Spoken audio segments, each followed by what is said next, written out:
Hello for the wild community. I hope you are enjoying this transition to fall if you're up in the northern hemisphere. I am watching the weather shift before my very eyes and looking forward to a slower season. But before we start this episode, I wanted to quickly send a huge thank you to all of our listeners who support us on Patreon.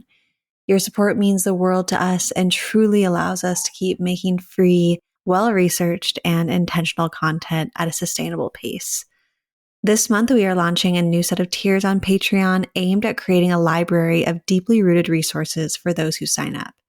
At $2 a month, the Stacks tier offers supporters transcripts, music playlists, access to gift guides with product discounts and extended episodes. At $5 a month, the Study tier offers everything from the Stacks tier plus giveaways, a monthly field guide zine, and access to seasonal online gatherings. At $25 a month, the Archive tier offers everything from the previous tiers plus priority for Q&A in gatherings and producer credits in the field guide zine. At $100 a month, the Living Libraries tier offers everything from previous tiers plus a contribution on your behalf of $25 a month to our current land protection project and seasonal letters from the land. Listener support is one of our main funding sources, so if you enjoy the podcast and want to see it keep running, please consider signing up for monthly support. With this, I'd love to give a huge thank you to our team, Erica, Julia, Evan, Jackson, and Jose, whose dedicated work across audio, editing, design, research, and writing makes For the Wild possible. Your donations support our small but mighty team of creatives who are deeply dedicated to this project and all of the work that goes on behind the scenes to bring you podcast episodes, zines, slow studies, and more. If you feel called to support us or deepen your current donation, please visit patreon.com/forthewild to sign up. If you would rather make a one-time donation or a recurring donation outside of Patreon, please visit forthewild.world/donate. If you can't support monetarily, please consider leaving us a review wherever you listen to your podcast. Any support means so much to us. With that, let's get on with the show. Thank you from the whole For the Wild team.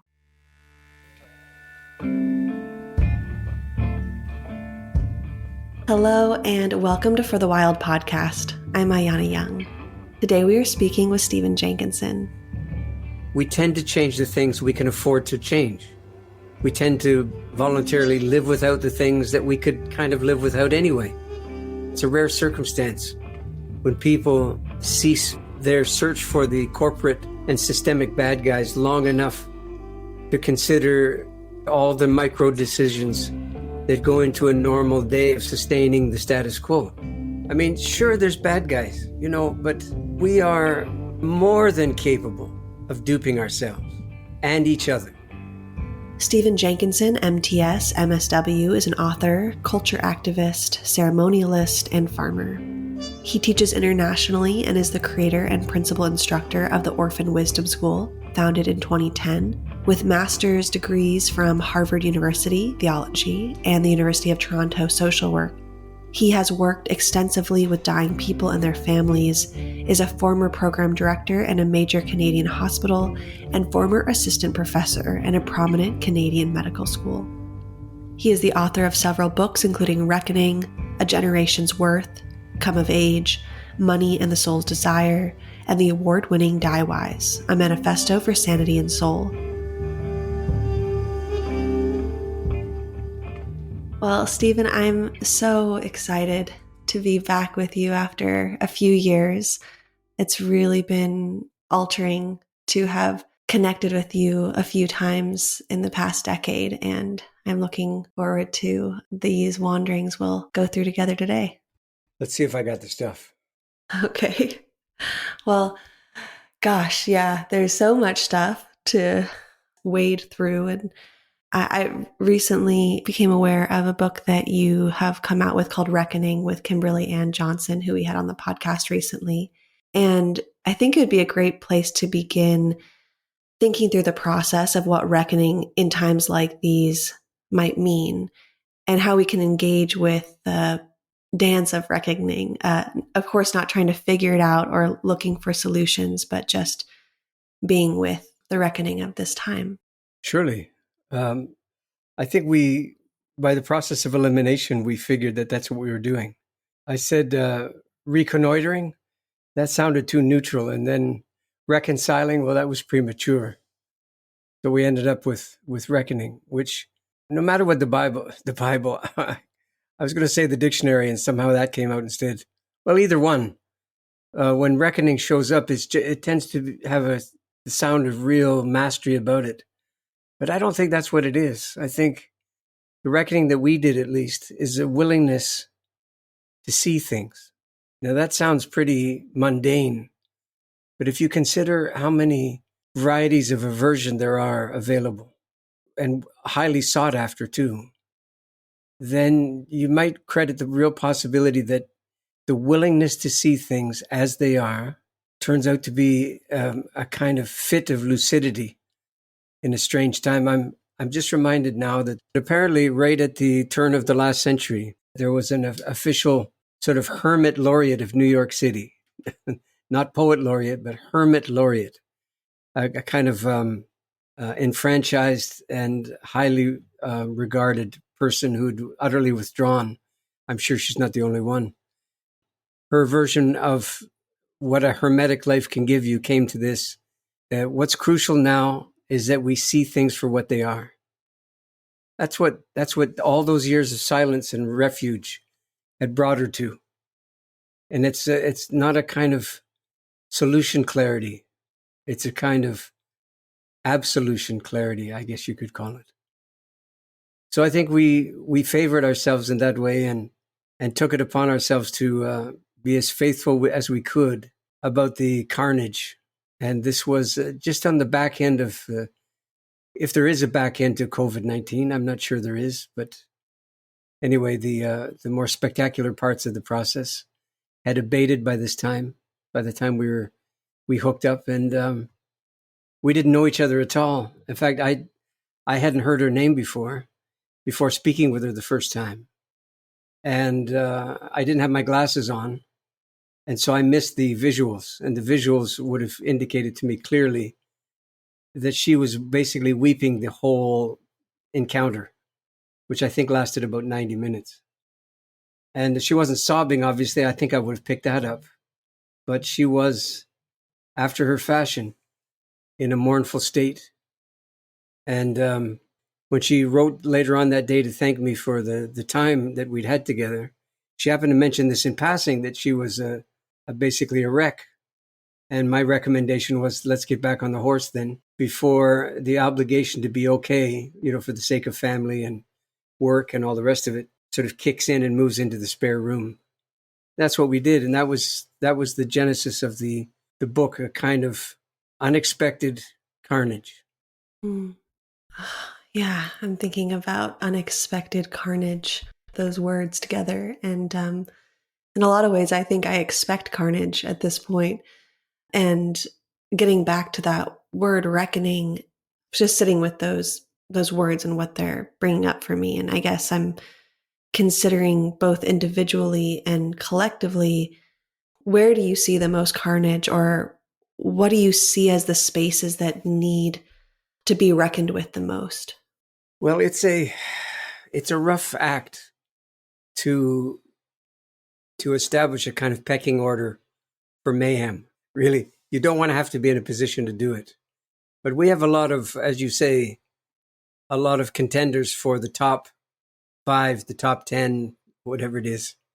So in no particular order, but as they occur to me in a scale of urgency, I think the recognition that it's profoundly too late for a lot of the notions that people still insist on floating solution-wise. The notion that a market economy, a consumer culture will, of its own accord, choose to curtail its buying activities. I mean, I think if I were to choose one, it would be the sad unlikelihood that a culture addicted to personal choice and sovereignty and all the rest can't find a way to nominate itself for austerity and for ratcheting down the volume, at least not voluntarily. I think that's probably the big one, because we know at the level of science, I would guess, at the level of technology and all the innovations and so on, that there is a kind of collective alertness to what needs doing. It's certainly what's come to pass. But we're undone by another reality that we are the heirs of and the authors of. And that's the notion that nobody should be told what to do. That we have, able-bodied citizenry fully capable of exercising the responsibilities of democracy. I mean, it's palpably, demonstrably not the case, unless you consider self-destruction to be an exercise in democracy.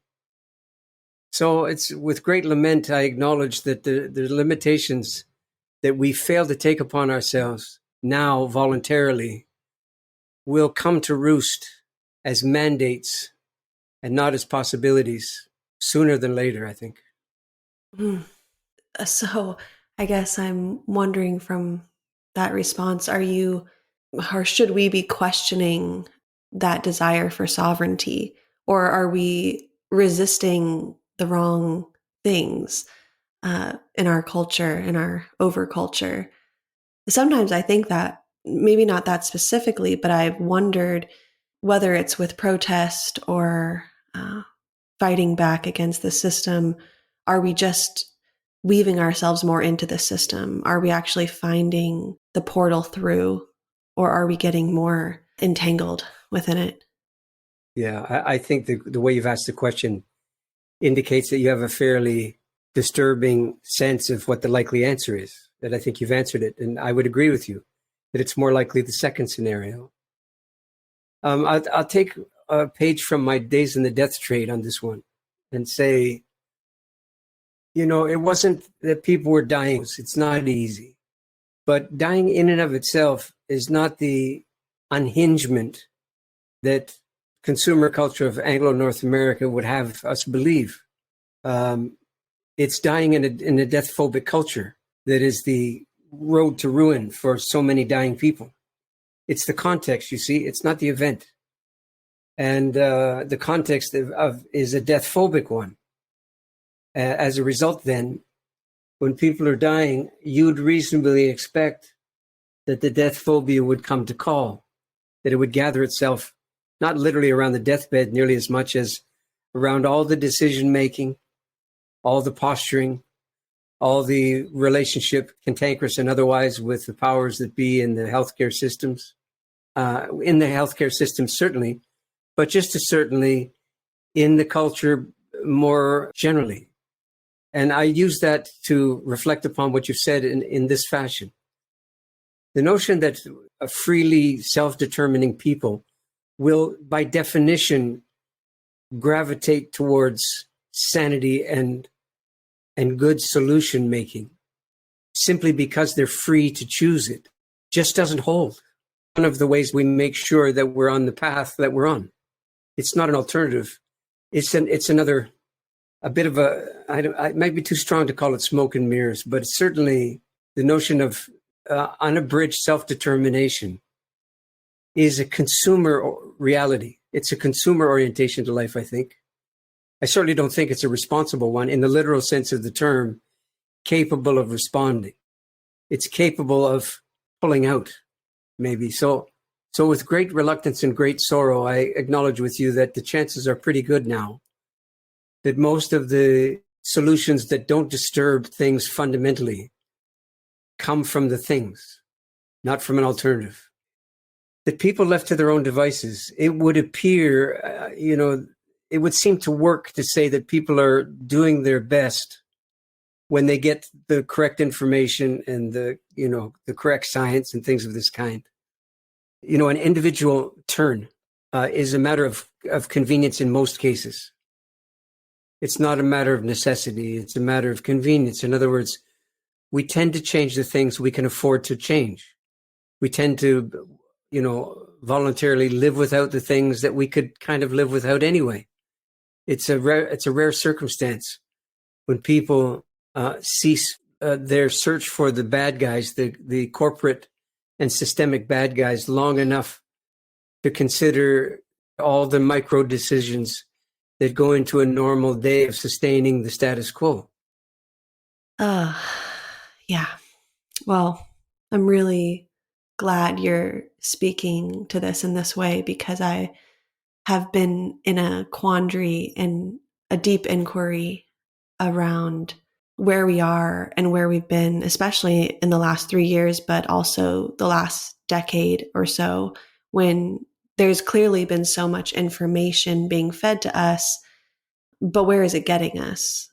I can't see us getting closer to connection or reciprocity. I'm not saying everywhere, of course, it's a general statement, but looking at climate change or decisions being made by our political leaders, and even decisions being made on an individual level, it feels really chaotic and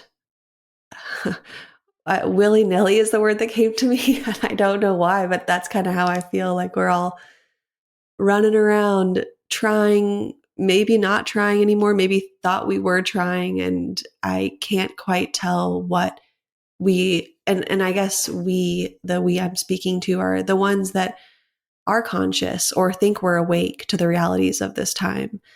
And I'm not trying to, judge myself or any one of us. I have a lot of compassion for the confusion and the frustration, and even choosing complicity at times. I can say that for myself. There's moments where I throw my hands up and say, where do we go from here? So yeah, a lot of being in the trouble, sticking with the trouble. And I want to bring up your book, A Generation's Worth. And you write, quote, over time, money became a surrogate for kinship. It replaced the old hospitality of kinfolk, the radical etiquette of trade, the mutual recognition of cultural patrimony of worth. It probably started off as a stand-in for the soul of trade and shunted the soul of the traders to the side, and by virtue of its essential emptiness became the soulless soul of commerce, end quote.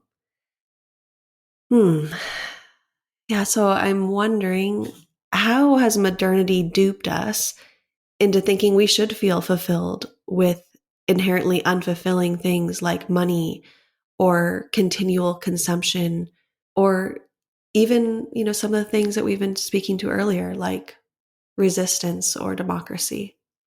I'm not persuaded that we've been duped, really.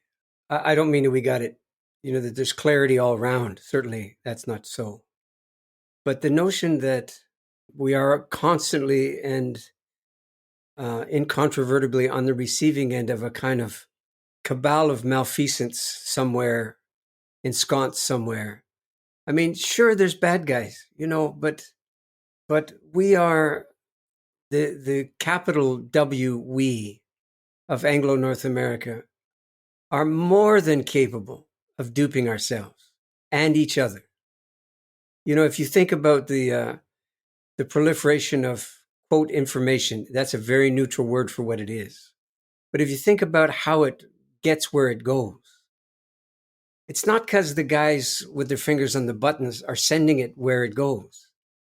It's because the likes of everybody else are in on circulating the stuff, right? I mean, these things they don't have a lot of adjudication attached to them. The sensoria is excited by them, and round it goes. And, one of the clinical sort of psychic and mythic dilemmas of Anglo-North America is what used to, until recently, be called, or probably still is, the fear of missing out, right? The fear of not being in on the inside track, as if being on the forced end of the fire hose of information constitutes you being on the inside, and being on the receiving end of the metrics that come from your own predispositions, your own anxieties, your own habits. Because of course that's what they're selling to you. So you can either, spend an inordinate amount of time figuring out who they are. And then I don't know what happens after that. Or you can change your habits, for crying out loud, and reconsider whether or not you passing things along because you find them titillating or compelling or must see for everybody else achieves what you imagine it does. Mm-hmm. Yeah. I'm wondering, alongside the value of community and kinship, you also identify the value in strangerhood. And I'd love to talk a bit more about that. Well, strangerhood is a number of things at the same time. First one is there is such a thing. Second thing is it's not a problem. And so the third thing would be the stranger in your midst is not to be corrected and turned into another one of you. The stranger in your midst is the opportunity, literally, for the best of your culture, which I would call etiquette. That's what I'm thinking of now. The best of your culture comes forward on the occasion of the encounter with the stranger, wherein you're not trying to diminish the strangerhood of the person in your midst. You've engaged the stranger as the opportunity for you to get your own situation clarified and the best of you manifest. In other words, you're not speaking the shorthand of kinship and familiarity with a stranger for obvious reasons. You're speaking the longhand of a kind of profound and well-considered cultural patrimony that takes the form of how you are with people unfamiliar with you and you with them. If you picture that in the context of table fellowships, you can certainly see what I'm pleading for here. And people do it, of course, in the context of their home lives. You know, I just came back from Israel, just in time for the place to blow up, one more time. And I was on the receiving end of a certain degree, not much, hate mail. And as hate mail goes, it probably wasn't the most hateful thing ever. But still in all, people who clearly anointed themselves of having a greater understanding of the complexities of these matters than I have, strongly suggested I had no business going anywhere where they were interested in boycotting. The notion, of course, that being that they had a greater understanding of Israel by not going than anybody could ever achieve by going. I'm not pretending I don't understand the appeal of a boycott. I mean, I'm old enough to remember South Africa and then some. What I'm saying here, though, is we don't all have to do the same thing. And as it happened, I was a stranger in their midst for about 2 weeks. And I worked with large groups of people almost every day for those 2-week period. And I can tell you that there was a lot of consequence, dynamically speaking, to me being there. I'm not crediting myself with any particularly helpful consequence. What I mean is simply because I was there and I wasn't one of them, and they were concerned to make themselves understood without defending themselves. Because all these matters are extremely complicated, of course, and they seduce you in the direction of paralysis constantly. And that might be one of those places on earth that will never get fixed. I don't know. But I was really taken with seeing over and over again how the autopilot that they would engage in if they had to defend themselves against accusations from outside was suspended because I wasn't doing that. I was simply not seeing things their way, but very deeply committed to seeing them. And somehow they felt the difference and they responded accordingly. And there was something about their willingness to be seen in an unguarded way that was a direct consequence of the fact that I wasn't pretending I was more familiar with them and their plight than I was. And it brought something out in them, see, which I'm taking no credit for at all. I'm saying that's the dynamic that I'm describing to you now. And it just happened a couple of weeks ago. And, I'm in touch with these people now and they're writhing. They're absolutely writhing. And, they're working on their scene from the inside. And God knows where it goes. But it's a beautiful and in some sense anarchic life lesson to be a stranger in the midst of people with a highly politicized, highly polemical background to them. You know, if they're willing to be undefended, they're trying to figure it out, you see. Sometimes it's the presence of a stranger whose strangerhood is not taken to be a problem to solve, that can have enormous kind of recalibrating consequence and sometimes redemptive consequence too.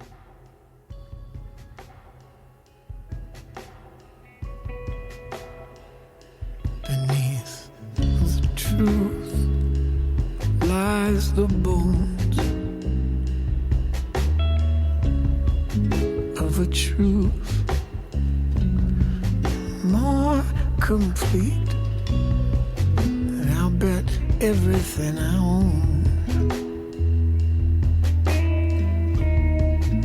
It's a truth that's bittersweet. Beneath the waves of pleasure, beneath the tangled sheets, it all comes together. Still it's all bittersweet.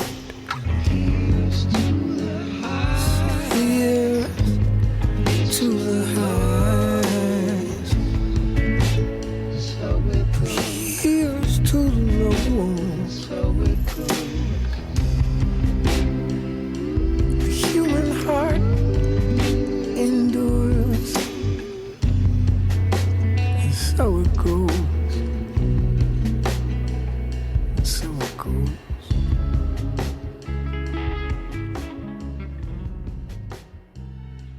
Yeah, I'm thinking about strangerhood in its connection to othering and belonging, and being present in this extremely divisive time where people seem to look for hatred amongst each other or differences to disconnect us.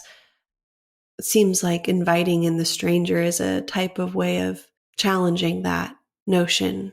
And I don't know. I wonder what it's calling on us to be comfortable with strangerhood when people are getting more and more insulated, I guess. And we're seeing where that's taking us. Nowhere good, obviously. And of course, as it gets harder to live on this planet that was once so inhabitable for us, I wonder how that plays into the future when water becomes more scarce and the skies become smokier and it gets hotter. And we need to find some way of getting along with strangers, or maybe we don't. I mean, that's the other thing. We don't necessarily need to do anything. We can keep going down the path we're going down, but it doesn't seem like a really connective way to live. And so I wonder if you connect those things, getting comfortable with strangers and the etiquette of that, and how that relates to, and I don't know if it relates to belonging in general, but I think it's a type of stretching and a practice that would be really good for us. You know, I'm not advocating personally the idea that we get comfortable with strangerhood, because I think comfort is the halfway house to turning the stranger into another person that you kind of know, or presume that you sort of know, or you know good enough, or there's strangerhood, the intensity of it wanes as a consequence of you being comfortable. By virtue of the stranger being in your midst, you can't say we in such a facile way that the notion of we kind of decomposes. And you have to find alternative ways of expressing yourself that don't use what I called earlier the shorthand of familiarity. So I don't think the job here is to turn down the strangerhood. I think it's the presence of the strangerhood and the kind of gravel it introduces into the automaticness of things that I'm appealing to. And if we get good at that, it doesn't mean getting comfortable with it. It means practicing it without exercising a degree of omniscience on the matter.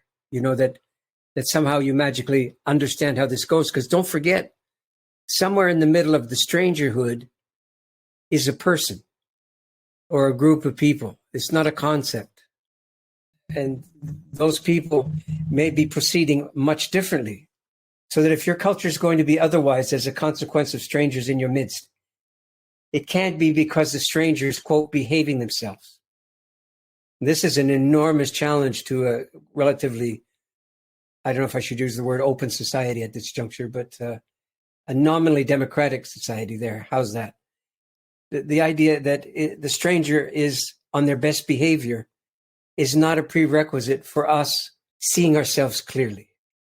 But it's an enormous challenge to see it that way and to allow the real possibility that the strangers in your midst may bring to the fore your reactivities because they don't look as you'd presume a stranger who's glad to be among you should behave or should look. Along with strangerhood, another word that I've seen come up in your work recently is companioning.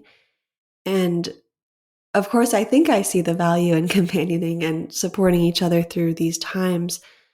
But I'm wondering, how can we offer a companionship that does not seek to merely appease, but rather offers meaningful challenge and critical thought? I'm thinking as a Canadian now, yeah, we've become somewhat infamous now for the entire consequence that is the residential school system, as it was government policy until the 1960s or so. And so one of the things that's ensued from this as an imagined corrective is a Truth and Reconciliation Commission that fanned out across the countryside, did a lot of fact-finding, talked to a lot of people, recorded a lot of things, wrote a big friggin' report, I suppose, for the federal government. Where it sits at this point, I don't know. I met one of the commissioners of that arrangement who came to something that I did, and in a very tearful way thanked me for what I was doing. So she at least found some consistency between their project and my little project.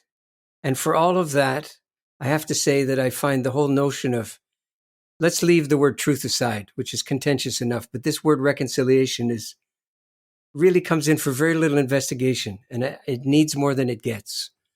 So I'll just do it now quickly and say, the word reconciliation here is premature in a way that's almost impossible to act upon. By which I mean this: the word itself tells you that there's a primordial condition that reconciliation is subsequent to. The primordial condition is conciliation. I mean, obviously, etymologically, you can hear it. So the primordial condition was conciliation. Something happened, some kind of rupture in the scheme, and reconciliation becomes now the order of the day. I think you can guess what I'm about to say. The conciliation never happened. It wasn't the primordial condition of Europeans washing up on these shores and laying claim to the place with kind of unseemly haste and with no apparent hesitation on the matter. That's the historical record would indicate that that's, by and large, what took place up and down the Atlantic coast, from Baffin Island all the way down to Brazil. So what we need is conciliation. And conciliation, I think, explicitly means the capacity and the willingness to sit down in a circumstance where it is a given that you are with your equals. If that's not there, reconciliation is ludicrously premature to talk about, because there's no skillfulness in saying that you're about to recreate something that you never created in the first place. There's no skillfulness, and there's no record that I can tell that indicates that the European side of the ledger ever really conducted itself as if it was in a place it didn't belong, as if it had to negotiate its presence from that day to this, basically. So we continue to live off the avails of a system that internal to itself was illegal, internal to itself. And so we will, in this country, continue to be a kind of immature and adolescent kind of enterprise the extent to which we're unwilling to reconsider our beginnings as not being, by any stretch of the imagination, us being all we could be. I feel like this idea of cultural monsters that you bring up kind of fits with this topic a bit. And in your book, A Generation's Worth, you write, quote, "I've contended for years that monsters are a consequence and not a cause, and so are not fundamental, elemental, though their endurance seems to whisper otherwise. I pick them for forgotten deities, abandoned place gods, unrecognized spirits of hearth, home, heath, forgotten to whom. That's mostly forgotten too," end quote. And you also go on to say, quote, "It appears that we are in the monster trade as well, withholding any and all acknowledgement of the spirits of place that don't inform, favor, and vindicate our residence here," end quote. Yeah, I would just love if you could dissect this a bit for us and maybe give us some examples of cultural monsters. Yeah. I don't think I would use the qualifier cultural in front of the word monsters here. But here's the way it occurred to me in explicit detail. I'm lucky enough, before the pandemic, I had a school that was ongoing for 8 or 9 years. One of the stories I examined deeply in the context of the school is the oldest document we have in the Proto-English, in the early form of the English language as you and I are speaking it now. And that story is called Beowulf. And in the story, there are very clearly monsters, maybe 3 or 4, I think. And so I picture this now. I have a room full of alternative types who've come to my school, and they're willing to really consider the unconsidered in their lives personally, but much more importantly, I think, in the context of the culture that they come from.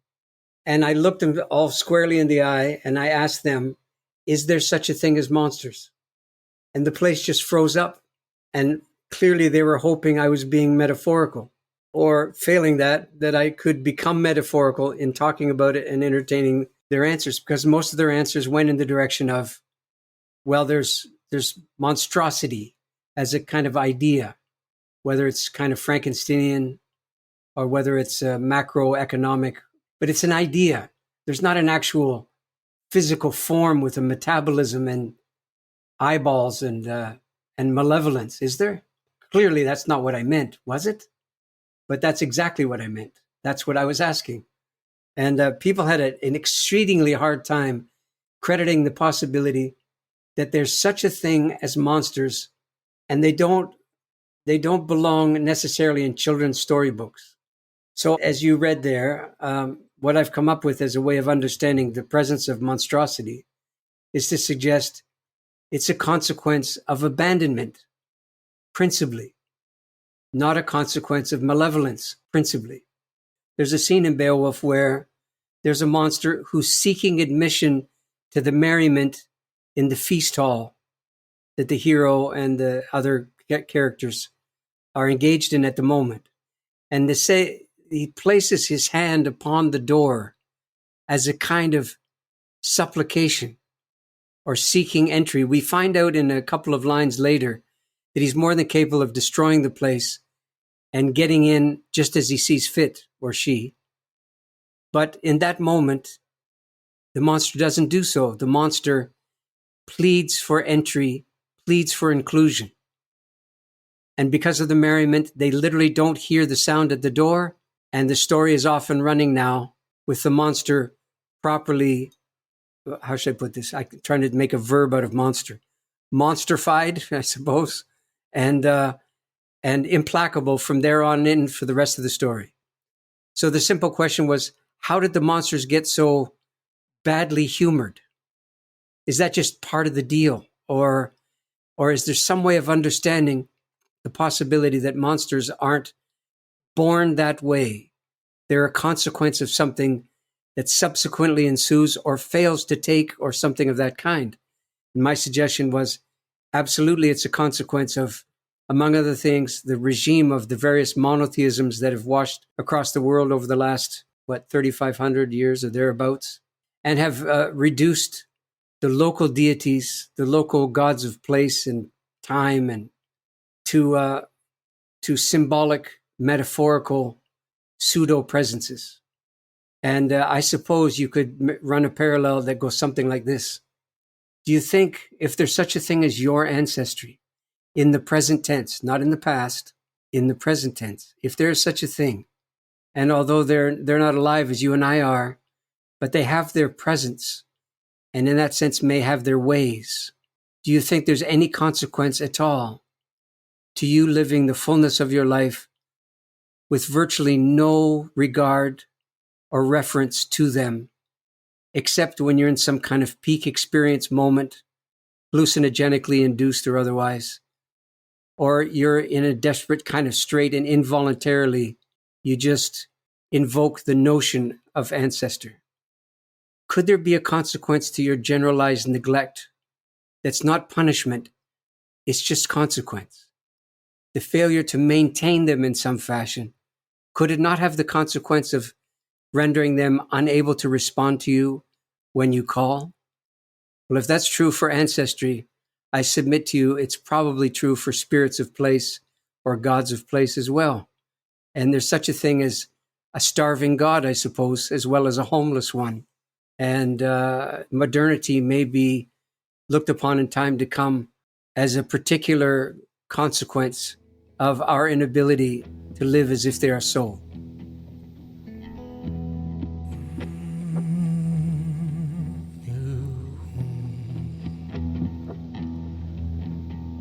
My father is an orphan. Yes, he is dying soon. My father is an orphan. He is dying soon. I am reminded one day I'll be an orphan too.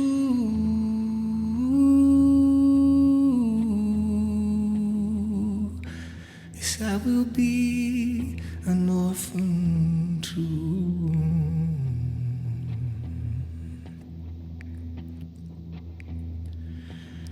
My father is an orphan. He is dying soon. Oh, my father is an orphan. He is dying soon. And I am reminded one day I'll be an orphan too.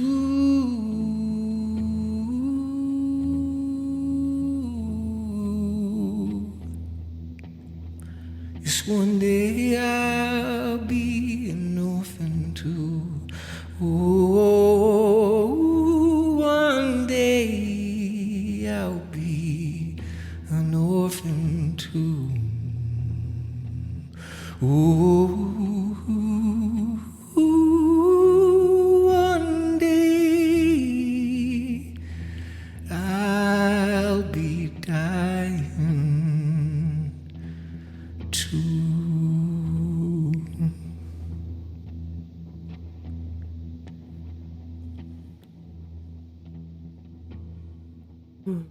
Glad you brought up ancestry, because I have definitely been sitting in a bit of confusion around it recently. I, of course, am seeing people's draw to understanding their ancestry more, going to ancestry.com, getting their blood work, trying to understand where they come from, who they come from. And when I think about people coming back with their results and they're going, I'm 50% German, I'm 30% French, or whatever that graph tells them, I think to myself, well, who decided the date of when your ancestors are? I guess I feel skeptical about who's deciding the formulation of our ancestry. And then we attach on to these things. And of course, there's beauty to it and importance. And then there's real tangible realities like land claims And so I'm not trying to judge it so severely, but I'm definitely not comfortable with how we're coming to who we are and what we're leaving out and what we're grasping onto. And so I'm not sure if you have thoughts on that. Well, you can be pretty sure that I've likely thought about it, and you're right. And I appreciate the sort of, it's not confusion that what you've just said indicates. It's a certain number of dead ends in the current understanding of what constitutes ancestry, perhaps. But in no particular order, here's the first thing. You mentioned French and German. Most of these nation states are very modern apparitions. They didn't exist as we understand them today, even a couple of hundred years ago, a number of them. And they are a consequence of standardization across a wide range of local diversities and linguistic diversities and so on. So the homogeneity that allows us to use the word German or French is executed at a cost of considerable diminishment of localities and peculiarities, and the intense version of what it means to speak a dialect that comes from a place. All these languages come from places. They don't come from people. They're echoes of very specific places and times. So you're right to wonder, how far back Ancestry.com goes. And the answer is, all you're getting from stuff like from the DNA testing is the answer to what we've discovered about everybody else, but not you. That's what your results are telling you. And they're a consequence of how many people have contributed their core sample to the technology and the calculations, right? That's what it is. So it's something. It's more a Rorschach than it is a photograph, perhaps. And yet, there's something about it that wasn't there in the time between when these cultures started to become disassembled as local and particular things and took on this form of city-state status or nation-state status. And now there's something available to us that wasn't there a couple hundred years ago. And it's kind of, you could call it overviews to the exclusion of a lot of particulars. These things are particularly important or provocative, I think, for people from the so-called New World, right? For people who are Anglo-North Americans in a generic sort of way, for whom the Middle Passage, the passage of immigration from Europe to here to North America was, among other things, a consequence of a lot of flight, a lot of misery on the one side, and the vector for a lot of misery on this side. So there are people in there, you see. That's what I'm trying to say here as well. There are people with genuine foibles, a genuine kind of good intention to some degree or other, an awful lot of fear, and a misapprehension about what it means to no longer be where you once were, and the sense of automaticness that turns belonging into a place belonging to you. I mean, people did that, and those people have to show up in the DNA testing as well.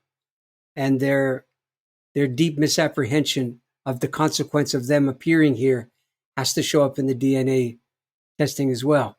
And until it does, we have little bits of information that somehow lend a three-dimensionality to, quote, not that distant origins. But I wonder what it evokes in terms of our sense of participation in the inconvenient part of the story, as well as the honorable and even heroic part of the story that is unearthed by the testing. Mm-hmm. Well, thanks for sifting through that one with me a bit. I did want to touch on the pandemic plague, COVID-19 world we've been swimming through a bit. And looking at our reaction to the pandemic, I am wondering, how did our desensitization towards death contribute to worsening realities during this time of grief and dread? That's a very good distinction you made between becoming numb to death on the one side and grief and dread on the other side. Yeah, that's a very, very useful distinction to make. Let me see if I can pull it a little bit now. I didn't have much else to do because I was decommissioned during those more or less 3 years. Very little work to do. I'm not a fan of working on the internet, so that kind of wasn't available. So I spent a lot of time trying to pay attention, which I'm glad I did, although it has its boredoms. And one of the things that occurred to me is that, the principal dread that accompanied the arrangement was not really, for Anglo-North Americans at least, was not really mortal. In other words, the possibility of dying as a consequence of the plague, I don't think it was the big one after all. Sad to say. Because the simple possibility in the early days that legions of us could be dumped on the sidewalk seemed to be real as a fear. It seemed legitimate and substantiated. And with a few local exceptions, it never came to pass. So if it was ever about ending up, in piles of bodies on the street, it wasn't that for very long.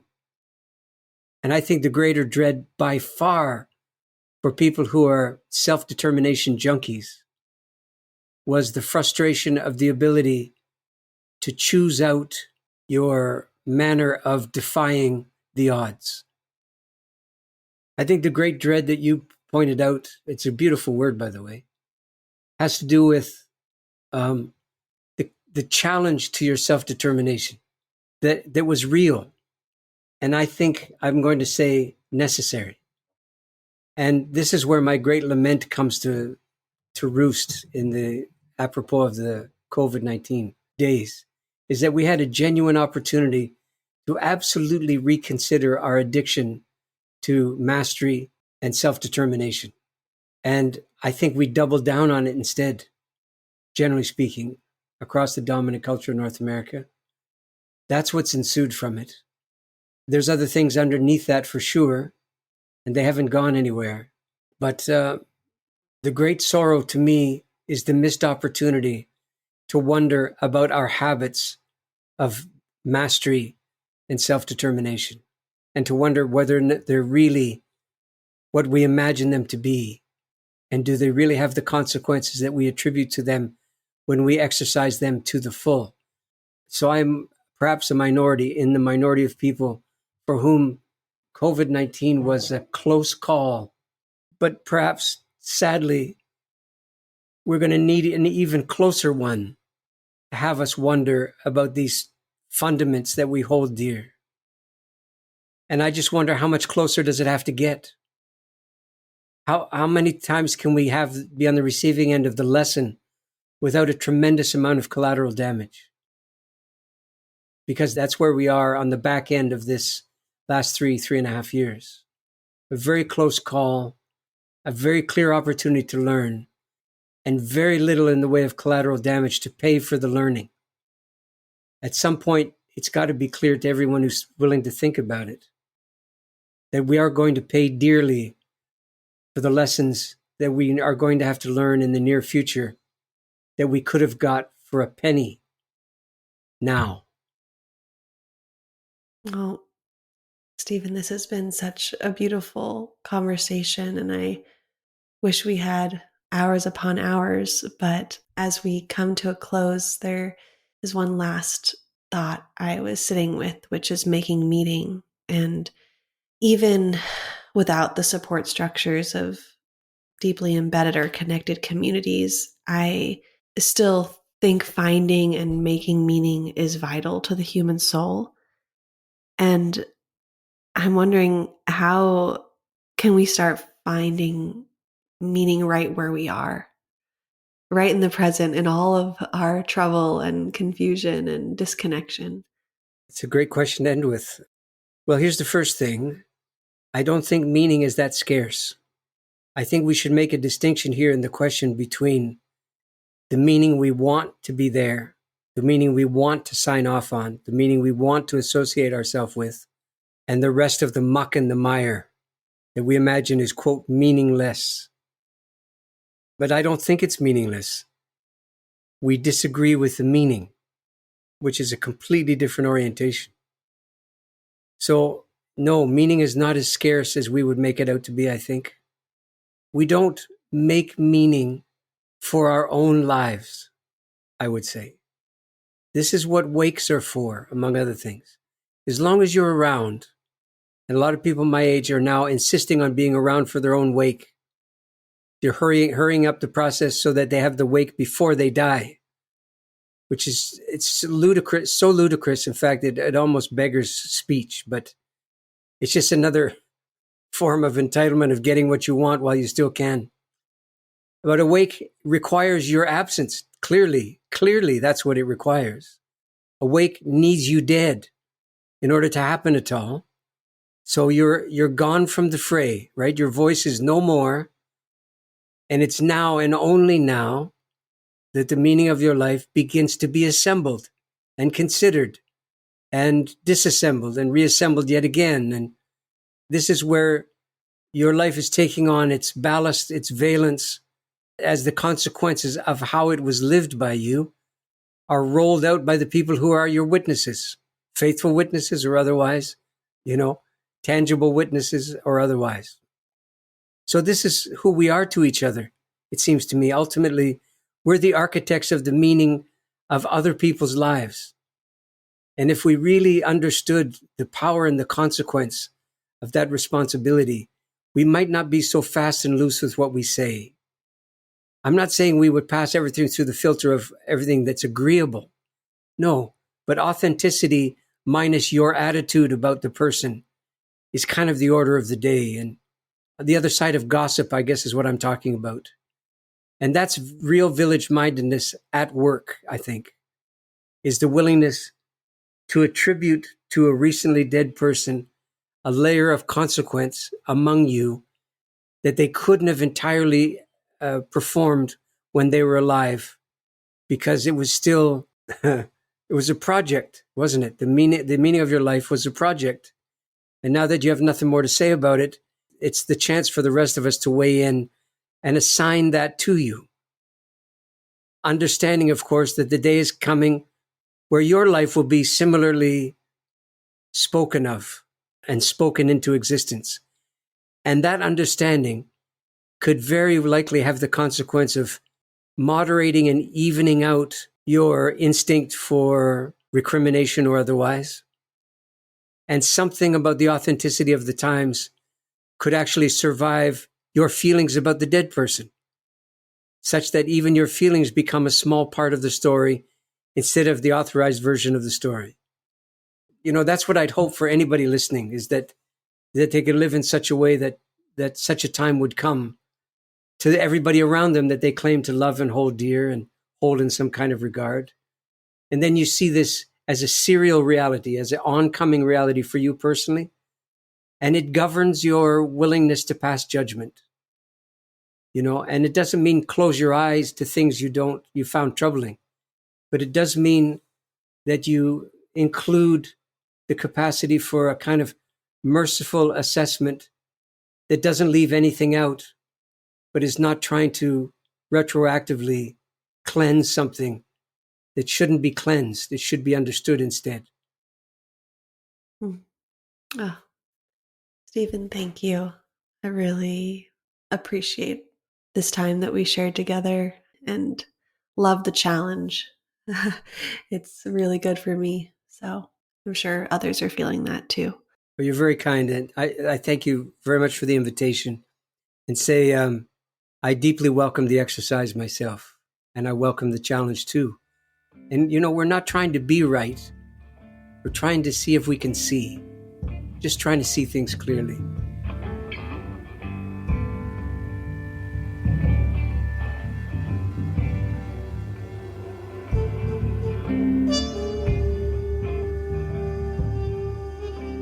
Thanks for listening to For the Wild. All of the songs in today's episode are original pieces by Stephen and his band with Gregory Hoskins, Knights of Grief and Mystery. Their band is currently on tour. For the Wild is created by Ayana Young, Erica Ekram, Julia Jackson, Jackson Krupp, Jose Alejandro Rivera, and Evan Tenenbaum.